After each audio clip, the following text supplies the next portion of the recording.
لنا كسكر يا خاك بسروني بابا عمرك خوايا. من ناوم فاضل محمود عبد الرحمن خلقي سليماني من والدي 54 دمك خليكي ام ايشم ششحاو ساڵە خەریکی ئەم جلو بەرگەم بۆ یارمەتی خەڵک خێر و پیاوەتی و چاکێ بوو یارمەتی خەڵک خەریکی ئەم جلو بەرگەم دەمێکە خەریکم دەبانویم جل هەڵ خۆش بێنم بۆێرە پێڵاو و جل ئێم بە خەڵک لە ڕای خۆ ڕۆژانە ئەم جلانەیەنم و خۆمەێنم و یا خەڵک بۆ مێنێت جۆری بالەی تازە شەمانە هەمووی بالەکە ئەشکێن و کەێنم بۆ ێم بە خەڵک هەمووی دەوڵەمەند نیم شارە ئەم جلو بەرگانە بەیانیان یم بۆ ئێرە یەکە خەریکی ئیشە بووم بەبێ ئیش ناتوانم دانیشم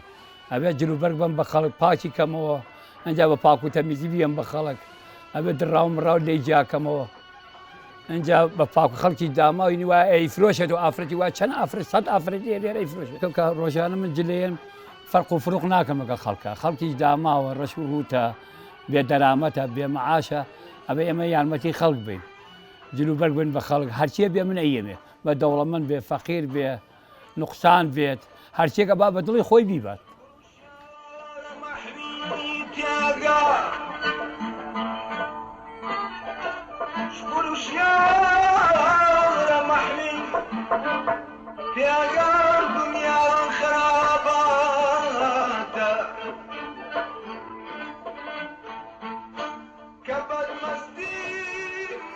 ئەم پیاوە کاک فازیل من لە مناڵەوەی ناسم پڕی ئەم شارەیە و خەڵکی ئەم شارەیە خێرخوازی لە دڵایەتی خزمەتگوزاری خەڵک لە دڵایەتی ئیمانی پێی هەیە بەیانە شەو ئەچی ئەم شتانە کۆکاتەوانێت چۆنی کۆکاتەوانێ ئەو کەسانی کە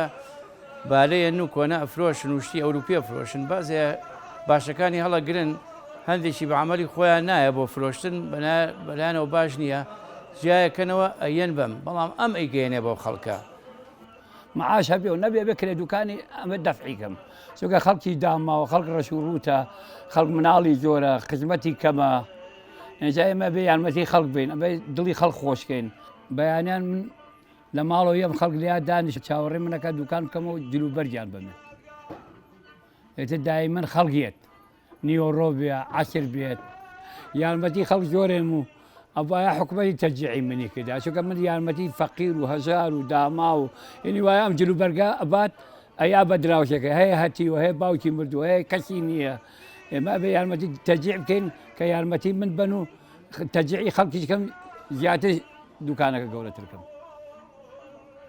لەم بازارە سێ چوار جلفرۆشی تایە یەکە بالەی گەورەشن بالەی 150 کیلۆی 100 کیلۆی گونەی سپی گەورەیە ئێتر ئەیەن من بانەکەم بە دوای مناڵە وەرە ئەو جلانە بەرە و چی لە خانەقینەوە لە بەسرەوە لە بەغاوە لە ئێرانەوە لە قەڵادجێەوە لە کۆیەوە لە دەربەنی خان و لە شەیشایەقەوە لە هەڵەبجەوە لە عەربەت و هەموویە بوێرە